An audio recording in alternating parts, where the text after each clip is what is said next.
So we're going to take off today, and we're on number 6, or number 5. And today we're going to talk about the who of worship. Now, when you talk about the who of worship, it should be obvious, because who are we worshiping? So, instead of our worshiping God, every man after his own fashion, there's only one way to worship. I am the way, the truth, and the life. No man cometh unto the Father but by me. So instead of being kindly and charitable by allowing an idea to stand that God accepts worship from anybody, anywhere, I'm injuring, jeopardizing the future man that I allow to get away with that. If you'll remember last week, you have this reputation. Your church has this reputation of being alive, but you are dead. Because they tolerate Jezebel. They tolerate all of these other gods. And when we stop and think about it, it is one thing, by the way, to not actively fight against another church that doesn't believe in the same God. But it's another thing to say that we're all going to the same place. It doesn't matter how we get there. Tozer said, I could not possibly be a politician. I could not. When some politicians met in Chicago, they had different preachers open with prayer every day. Now remember, this is the 1950s, okay? And I confess that my heart curled up in scorn when I heard these preachers pray. They were so afraid that they were going to insult a Jew or make a Haman feel bad that they picked as carefully as though they were walking among eggs for fear that they would hurt somebody's feelings if they mentioned Jesus in their prayers. When I have been asked to do a change of command or a promotion ceremony, and I'm a civilian, nevertheless, the protocol officer often calls me up and says, here's what you can say and here's what you can't. And the various groups, okay, Army, Air Force, Navy, Marines, and Coast Guard, each have their own rules as to what can be said and what can't be. When it's a personal ceremony, meaning a retirement, there's a lot more flexibility. When it's an official ceremony, change of command or something like that, there's less flexibility. And so I was doing a change of command for the Air Force Intelligence Unit. And it was interesting because this is the only one I've ever done where at the end they collected all of the folders because it listed who was NSA, who was all the, CIA, and all those people were sitting next to me on the podium.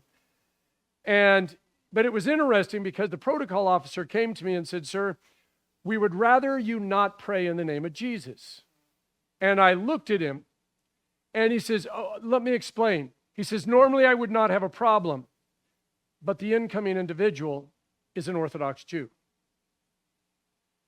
Now I understood and I was willing because I did not want to offend him. And so I went and talked to the person. I went to talk to Charles. And he says, no, that's fine. And I modified the prayer slightly.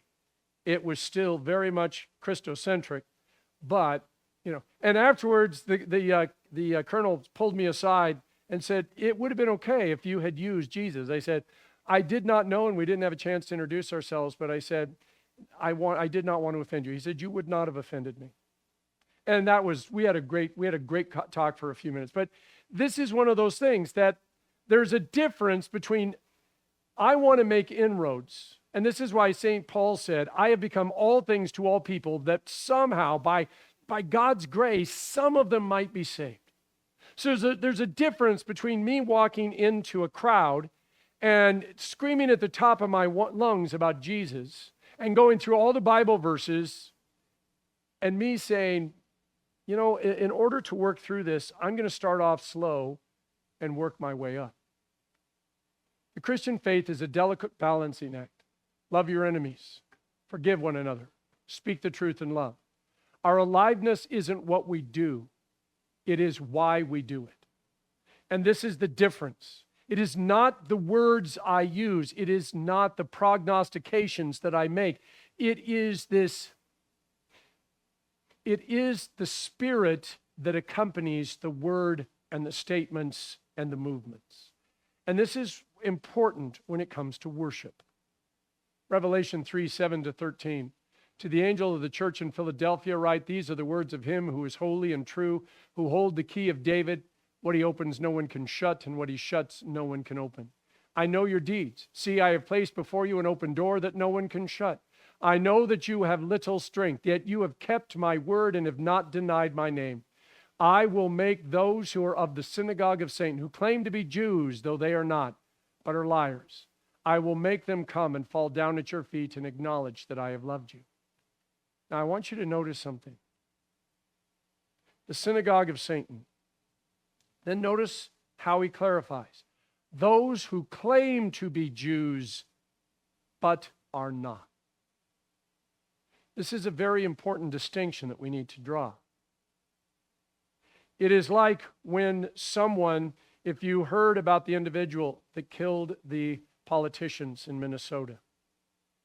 He was some kind of a pastor, very conservative Christian, was doing all this stuff. And the moment that they started advertising that, everybody said, this is why I'm not a Christian, this is why the church is wrong, this is why Christians are evil. They took an individual and made him the example of all Christian churches. Now, I'm not going to judge that individual's heart. I have no idea whether he knows Jesus or not. Not my job. But this is why when I have individuals who come and they walk into my office and they say, I'm a devout believer. I go to church all the time, but can you give me $500 to pay my rent, my electricity bill, and some food? And I prefer it in cash. No, you don't have to call the electric company. Just give me money. And I always ask a simple question, who's your pastor? And quite often they go, they don't.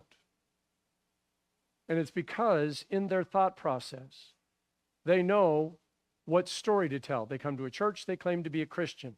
They go to an old lady, oh, my grandma looks just like you. They go around and they have stories to tell that put them and try to make them feel like, so the other person says, oh, you're one of me. You're somebody I can support. And so God says they claim to be Jews, but they're not. And I think that's an important distinction. Since you have kept my command to endure patiently, I will also keep you from the hour of trial that is going to come upon the whole earth to test those who live on the earth. I am coming soon. Hold on to what you have so that no one will take your crown. Him who overcomes, I will make a pillar in the temple of my God. Never again will he leave it.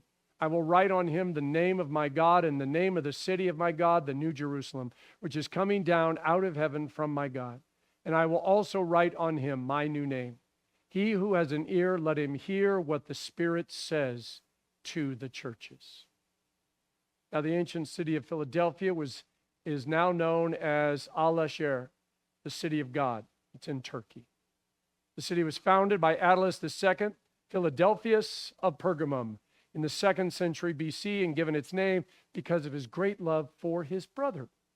Today, it's sparsely populated with several thousand houses and about 10,000 people. A few remnants of ancient Philadelphia can still be seen there, including a wall and 4 columns and at least part of one church. Now, the church in Philadelphia, with Revelation 3, 7-13, stood on an important junction of the imperial post road that ran from Rome through Troas, Pergamum, and Sardis on through to Tarsus and to the east. They had an open door through which to share the gospel. Now, it is assumed, although Paul never mentions it, it is assumed that it's Paul either planted this church or that someone from one of the other churches that Paul planted came to this city and planted the church. Now, once again, a synagogue of Satan is mentioned that opposes the believers. Now, this is not just a synagogue in the sense that they don't accept Jesus as the Messiah. This is a synagogue that actively persecutes Christian believers. Whether they do this in the name of the Roman government in order to gain favor, or whether they literally want control of everything, we don't know. We just know, again, that they get called a synagogue of Satan. Now, although no archaeological evidence for a synagogue has been found, a 3rd century AD inscription was found 10 miles east of the city mentioning a synagogue of the Hebrews. So when they do these various archaeological digs, they have not found any place in Philadelphia that they were able to identify as an early Christian church. But just 10 miles east of the city, there is a synagogue of the Hebrews. Now, both Sardis and Philadelphia were devastated by earthquakes in AD 17.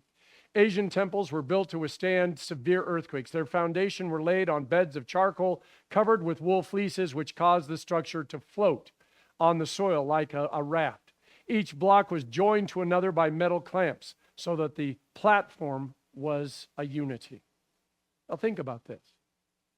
2,000 years ago, they were able to figure out something that we are just now figuring out. How do we keep our buildings, when there is an area that is ripe for earthquakes, how do we keep our temples from falling down?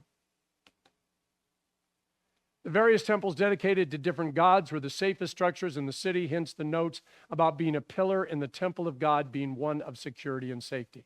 So when God says, I'm going to make you like one of the temple pillars, he's saying, you will still be standing when everything else has been devastated.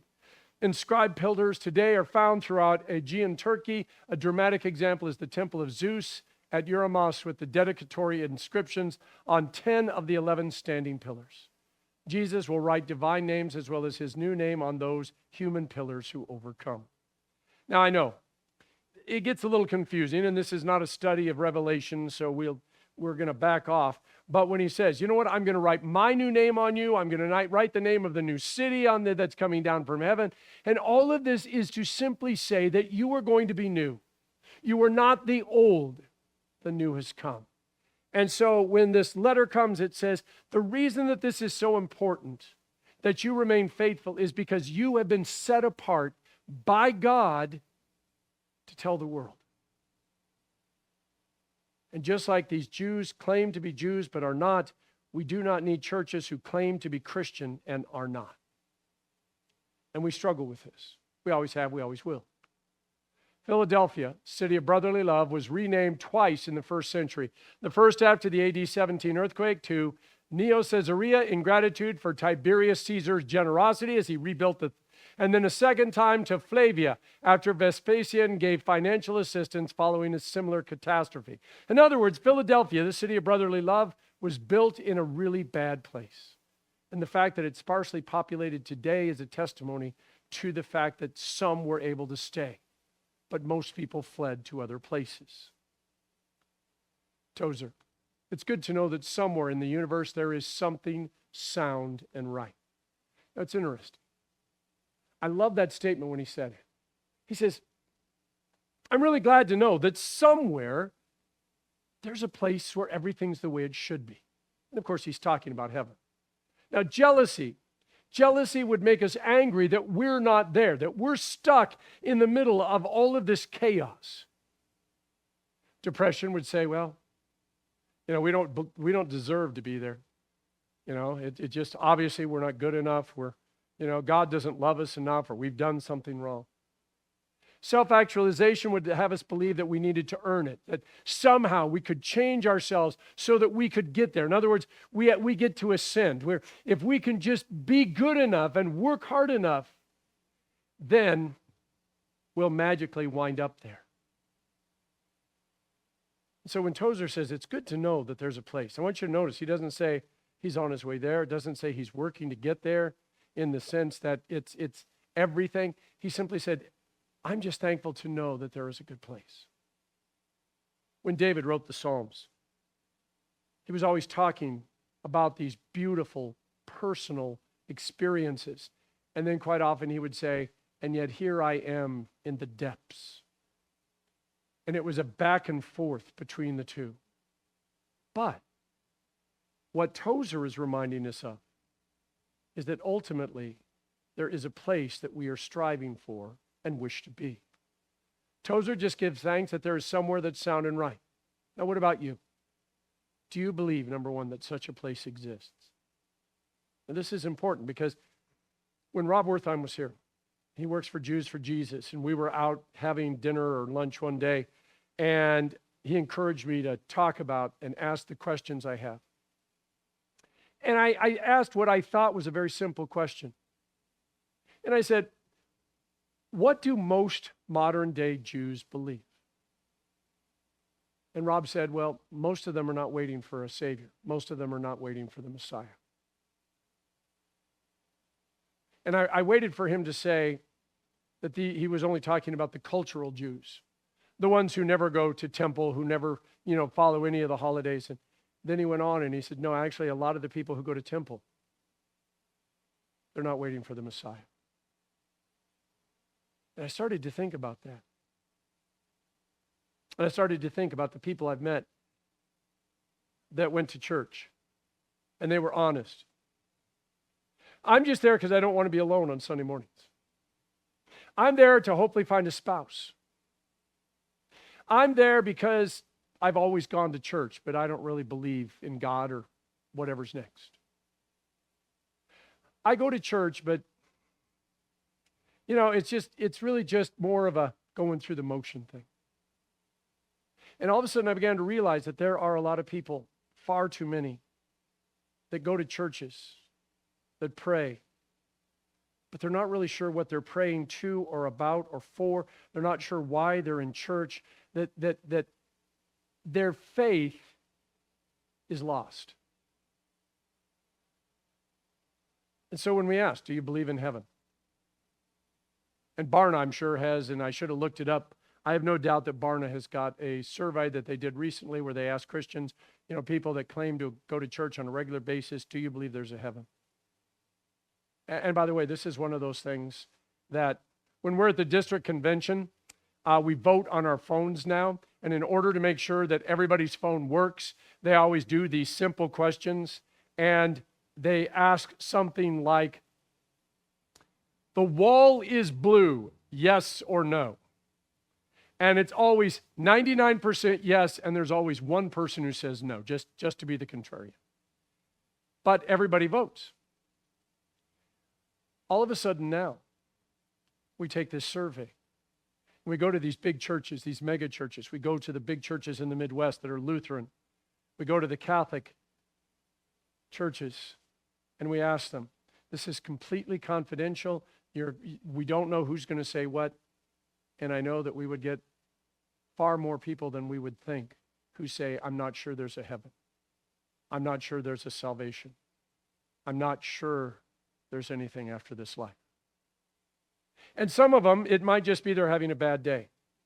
But for some, they've been beaten down to the point where they just struggle with even understanding what might be and what might not be. When he says it's sound and right, the word sound, of course, means that everything is the way it's supposed to be. Now comes the question. If there's a place, and if it is truly sound and right, is it accessible to anyone or is it by invitation only? And how does that invitation work? And how do you get in and what do you do? And what is the requirements that we're looking at? Tozer goes on, he says, I often quote with a bit of good humor the saying of the serious-minded old man of God. If you'd be peaceful and have peace in your heart, don't inquire into people's lives too closely. The idea is you'll be shocked if you do. So Tozer talks about this throne of God, this kingdom where everything is sound and right. His lightnings enlightened the world. The earth saw and trembled. The hills melted like wax at the presence of the Lord and the presence of the Lord of the whole earth. The heavens declare his righteousness. Psalm 97, 4 and 5. Tozer says that's what he's talking about. A place where God lights everything up, where the book of Revelation says there is no need for lamps because God is our light. There is no night because God's brightness is so bright that there is no such thing as room darkening curtains because God is that bright. He says that's this heaven that we're aspiring to. But then he says, but what about right now? Worship in the truest sense of the word is a response to God, not just through music, liturgy, offerings, and listening, but a response to God toward God's people. Now, if you want a quiet life, you move to a monastery where nothing of the world will bother you. And this is what originally Martin Luther wanted to do. He said, I am so worried about the God who is angry at me, the God who wants to beat me, the God who's got this long list of all my failures. I just want to go somewhere and pray all day. Perhaps scrub a floor, perhaps tend the vines, but I just want to be by myself. I want to be in a place where silence is all that you hear, and all you do all day long is read and pray and go to worship. Because then I don't have to think about the suffering of the world. I don't have to think about floods sweeping little girls away from a camp. I don't have to think about a wildfire that's destroying the livelihood of small farmers. I don't have to think about all the shootings that took place. I can isolate myself from the world and live in my own little box, and all will be well. But God didn't say, go sit in a box and be peaceful. He didn't say, go be by yourself. He said, go and make disciples. Now, he didn't say that we couldn't go and be by ourselves occasionally. He himself would go off to pray. But he, when he gave us the commission, he said, go and make disciples of all nations. And by the way, if you haven't thought about it yet, if you go to somebody who is not of your nation, the first thing that you're going to discover is that they're not like you, which means they don't necessarily eat the same food you eat. They don't talk the same way you do. Their culture and traditions are different. And this is going to bring about attention. But Jesus said, you go. He didn't say go to people who are exactly like you. He said go to all nations. Tozer says you can search for 1,000,000 years and beyond, and you'll find not anything wrong there in heaven. The throne of God stands right, and the God who sits on that throne is right. And he is the God of righteousness, and the heavens declare his righteousness. And all the people see his glory. Confounded be all they that serve graven images, that boast of themselves of idols. Worship him, all ye gods, Zion heard, and was glad. And the daughters of Judah rejoiced because of thy judgments, O Lord. For thou, Lord, art high above all the earth. Thou art exalted far above all gods. Tozer goes back and he says, when you get to heaven, all is right. Once again, Tozer is pushing the all sound and right. But what does that mean to us? What does it mean for everything to be perfect? Because when I stop and in my own brain try to put together my perfect day, my perfect place, I'm going to discover that it's a very different place and time than your perfect place and your perfect time. And so I'm in this struggle with how am I going to find this perfect place? And what is heaven going to be like when I get there? I've told most of you this in sermons various times. When I was in the Baptist church, and I don't remember, it was probably around 3rd, 4th grade. Anyway, the Sunday school teacher one day proclaimed to all of us in Sunday school that heaven was going to be like eternal choir practice. For those of us who hated choir practice, we were panicked. Because in choir practice, I was told constantly how I couldn't sing the right notes, how we were off pitch. We sang the same songs over and over and over again. And I said, if this is going to be heaven, do I really want to go? But to my teacher, who was in the choir, who, by the way, wore robes, sat behind the pastor, and quite often would get up and sing hallelujahs. To her, choir practice was where she was with her friends, where her community existed, where everybody knew her name and she knew everybody else's name, and where she did what she loved to do, and that was sing. And so she just assumed all the little boys and girls in her 3rd grade class also loved to sing and would also want to be where she wanted to be, because if it made her happy, it should make them happy. What was God's original design for heaven? Because you see, he's God, which means he knows all things at the same time. So he designs heaven knowing that we're going to sin. It's not like he designed heaven, put Adam and Eve on the earth, and then Adam and Eve sinned, and he's like, oh, now what am I going to do? No, he designed heaven knowing that we were going to sin, knowing that he was going to have to redeem us because Jesus was chosen before the foundations of the earth were laid to be our Savior. So what did he envision with heaven? Tozer, to believe in God, not just any God, but the God who made the heavens and the earth, is to believe that he is great enough, powerful enough to conquer sin and darkness and all the other things that make this world and life miserable. We may have questions about why he hasn't fixed things and why good people die and evil people prosper. But to believe in God is to believe that there is hope of something beyond this world and this life that is sound and right. And now comes that tension.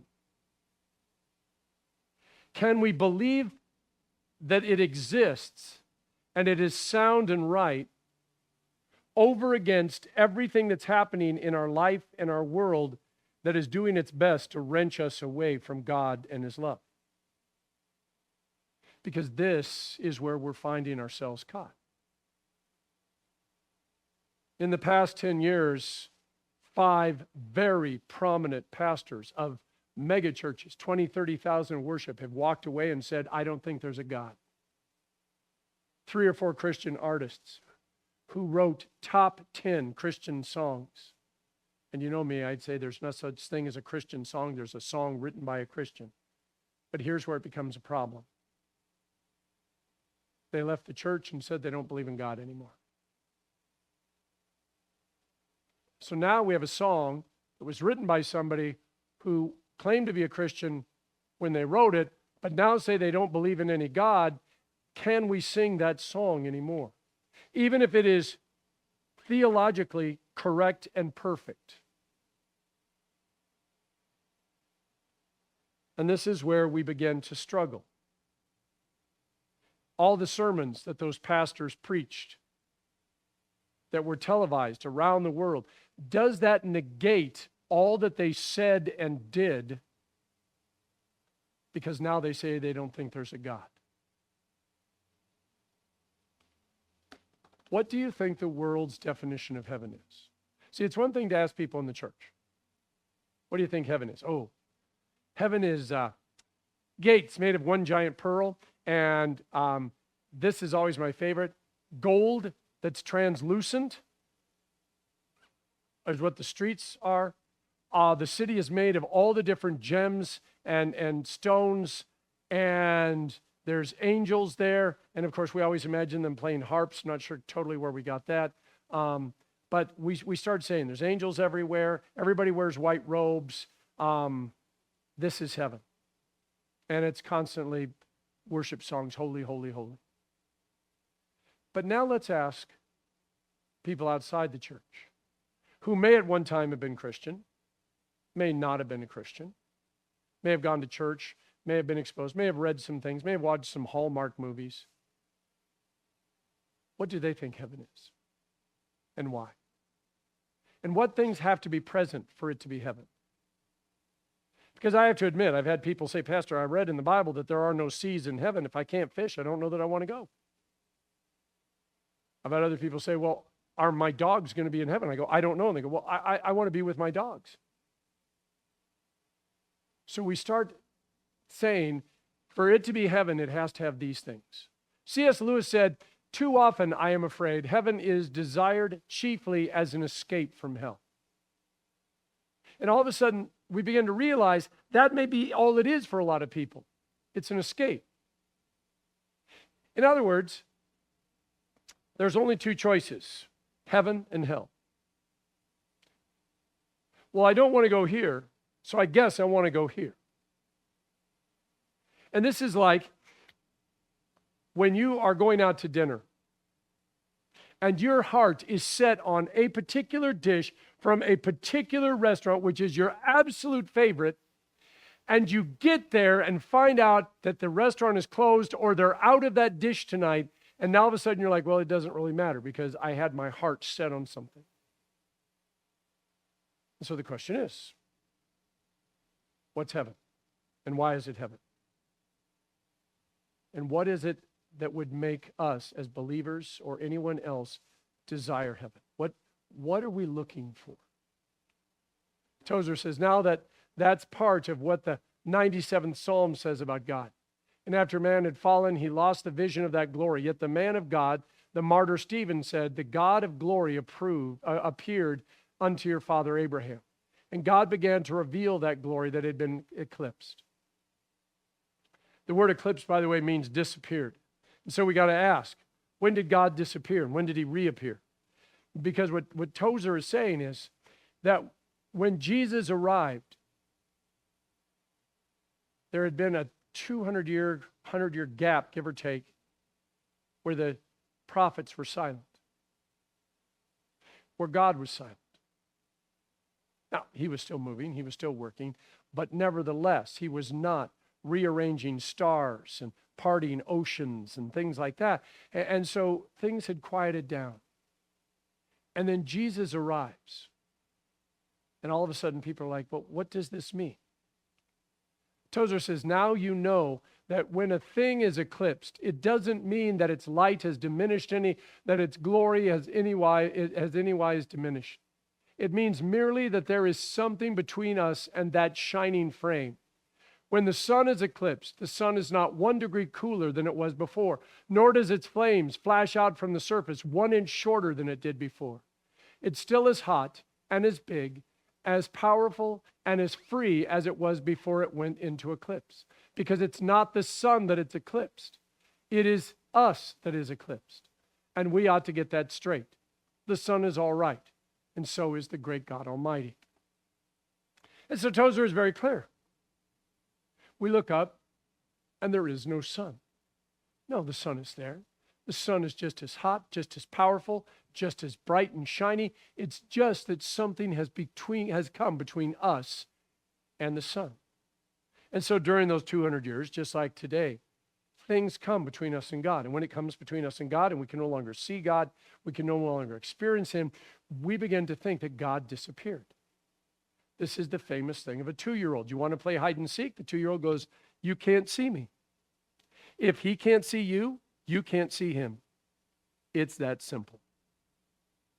And so you have to play an imaginary game with a 2-year-old because they will also hide behind this and think you can't see them.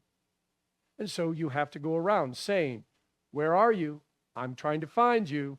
And then eventually you get to the point where you say, ha ha, now I can finally see you. And they giggle and laugh, and then you start the game all over again. In the church, we're constantly searching for God. And God never disappoints. We can always find God at work in his people. He is always at work. But that's only sometimes if we're looking. And if we don't look, we're not going to find him. I'm coming soon. Hold on to what you have so that no one will take your crown. That's what Jesus told the church in Philadelphia. To trust that God is coming soon and that he will fix everything as an act of faith, just as believing the sun will rise again or that a storm will end. To believe that God is still God when evil and darkness are ruling is a test of faith. And it's a hard one. There's no doubt about it. Because as Christians, we're not promised that everything is going to turn out okay for us. It will in the end when we go to heaven, but it does not mean that our life here and now is going to be any different than anybody else's. Because if it was, the moment you became a Christian and walked in and got baptized and joined a church, if that moment suddenly $10 million was deposited into your account, you were made the boss of your company, everything in your life, all your relationships were suddenly perfect, it would be easy to get people to join the church. But some of the people that have had the hardest and most tragic lives are people that are clinging to faith. And it's not because everything's okay. It's because they believe and they can see God even past the darkness of the tragedies and the pain. Is it possible to have more than one heaven? If heaven is all that you can imagine or more, does that mean we all have a shared consciousness, or are there an infinite number of heavens so that each of us can experience our own perfect version? My heaven is not your heaven is not my heaven. And I guarantee if there's 25 of us in this room, there's 150 different versions of heaven because our heavens modulate from time to time. And even if we were to get together and put together a committee to design heaven, and they were to somehow manage to come to an agreement, people would still say, well, that's not what I wanted, but I had to give in. I got this, and so I had to give them that. And so when we look at heaven, we have to understand whose heaven it is. It's not mine, it's not yours. It's God's. Tozer said it was an insult to the great God Almighty to think that there were 2 or 3 God Almighties. Did you ever stop to think that there can't be 2 infinites, that there can't be 2 omnipotents? Is it possible for 2 beings to be almighty? For if one being had all the power there is, then where would the second being come in? You couldn't have all the power there is. You couldn't have 2 beings having all the power there is. Because if one person has all the power there is, then the other one doesn't have all the power that is. Unless, and we'll get to that when we talk about the Trinity. But this is one of those things that we struggle with when we talk about other churches. Throughout all of history, there have been religions that have worshiped multiple gods, each god having rule or reign over a particular area of life or the universe. And they were ranked, some having more power, some less. And there was strife between them, each one trying to climb up or others trying to consolidate all the power into themselves. What does this say about humanity and our thought process, especially since we created demigods who are now God and man? So we have the possibility that somehow we, even though we're human, could be elevated up to semi-godliness. And you've got all these churches. You look back at Greece and Rome, and there are hundreds of gods. And you ask, why? And they say, well, because there's a god of the ocean and a god of the mountains and the god of trees and the god of the dirt and the god of the worms. And you go, why? And they go, well, because we need to talk to that particular god. Because I am a farmer, so I'm going to pray to the god of the crops to take care of this. Well, why can't you just talk to one god? Oh, because one god couldn't possibly have the power to do everything that needed to be done. And this is where we look at it. If you've ever seen Bruce Almighty, where Morgan Freeman gives Jim Carrey the ability to be God for a little bit, and you watch it, and it is this amazing, just tiny glimpse of what it would be like. Because we always say, God, if you would just give me power, I would set everything right. But we would set everything right by our standards. And I look at how this is. If you would just make me God, I would fix everybody's lives. But I would fix them according to my thoughts. I wouldn't even ask you. I'm just going to fix your life for you, which actually might make you more miserable than you were before. Tozer says, when we come to infinitude, which means boundless or limitless, in its complete, absolute sense, so how could there be 2 beings who are absolute? There could be one, but there couldn't be 2. You see, it is metaphysically impossible to even think of 2 beings who are absolute, who are infinite, who are almighty, who are omnipotent, or any of the other attributes of God. But we didn't know that. So we worshiped everything that would move. And if it didn't move, we got down in front of it and worshiped it anyway. We worshiped everything. We worshiped the trees, the sun, the stars, and we had gods everywhere. So how do we reconcile such things? Now, if science is God, then why does humanity still believe in the fairy tales and myths and create new ones? In other words, for those who say there is no real God, science is the only thing that is true. Yet, some of those people still believe in the myths and the fairy tales, and they create new ones. And why is that necessary? Is it possible to suspend reality just far enough that we can fool ourselves into believing 2 things to be possible, science and religion? And why does the church push faith over religion? See, I've never considered science to be an enemy of the church. It's only when I have to say that everything here has to perfectly line up with everything here, even though I don't know everything about either one. When I at my previous church, we had an individual out from the Institute for Creation Research. And it was interesting because we were sitting there and he said, look, you know that reptiles grow until they die. And I said, yes, I actually did know that. And he says, now I want you to imagine how big a reptile would get if it lived for maybe 1,000 years. Dinosaur size, yeah. Now, so when somebody comes to me and says, where did dinosaurs come from? I said, well, since the flood didn't happen for a long time, it's possible that these creatures, reptiles, grew up to be dinosaurs. Now that we've limited their time, they don't grow that big anymore. Now, that is not the answer. That is a possible answer. And this is where, when I look at science, it's not my enemy. Because when I was in school, I forget, we only had like 101 elements, and I don't know how many there are today, but there's a lot more than that. And yet, back when I was in school, I was told, well, that's it. Here's the periodic table. It's not going to change. My parents were told that we would never get to the moon back when they were kids. My grandma was told that, by the way, you hit like 50 miles an hour, you just come apart because nothing can go faster than that. I think back of all the things that we thought about and decided. And I find that there's things that we don't know. And when we discover a few things, it suddenly, instead of making it worse, it actually helps explain these things. I don't have to set up God versus science. Tozer says, it seems strange and almost humorous to me, but it was a long way from being humorous when the Almighty told the people, hear, O Israel, the Lord our God is one. That was the oneness. Struggle of understanding the Trinity is real, but it isn't as hard as we make it. 3 and 1, 1 and 3. You see, this is the thing. When he says there cannot be two absolutes, there can be, if they share that absoluteness to the point where there is no competition, there is no jealousy. The ideal of marriage is the two become one flesh, which is to also say the two become one mind and one soul.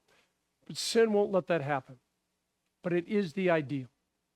When I stood before the couple this last week, I said, this is the ideal. 1 Corinthians 13, love never fails, but your love is. It's going to fail. And this is where we struggle. It's not about surrendering, by the way, to the other. Because then, if I just surrender to you and I say, fine, I will give in, I'm always going to say, I never had the choice. I never had the chance. I gave in. I'm not really totally in with you. For God to be 1 and 3 and 3 and 1 is simply for them to be so indivisible and of one thought. They cannot be separated except in the way that their oneness is practiced, Father, Son, and Holy Spirit. The Father says, go, and the Son goes. When Jesus says, I do what the Father says, he was not saying, poor me, having to do what my dad tells me to. He was saying, I do it because it is the perfect thing to do. There's no debate. John 16, all that belongs to the Father is mine. That is why I said the Spirit will take from what is mine and make it known to you. In a little while, you will see me no more, and then after that, you will see me. Perfect unity and perfect understanding. When we look at the Trinity, we're always trying to make it far harder than we need to. The Trinity is as simple as one God, 3 persons. But those 3 persons are so unified, so complete, that they simply think the way that the others do. And that is the goal, by the way, of marriage. Only we'll never get to it because we're sinful. But that is what God is calling us to in worship. Here is where that applies. It is not my heaven or your heaven, it is God's heaven. And what the Spirit is leading us to is the ability to embrace and accept what God has designed for us. Not needing to rearrange the furniture or paint the walls after we arrive. We will know that it is heaven because it is the fulfillment of all that is. In other words, when we get to heaven, we're not going to say, oh, I thought it was going to, or, I would say, if they'd asked me, we will get to heaven.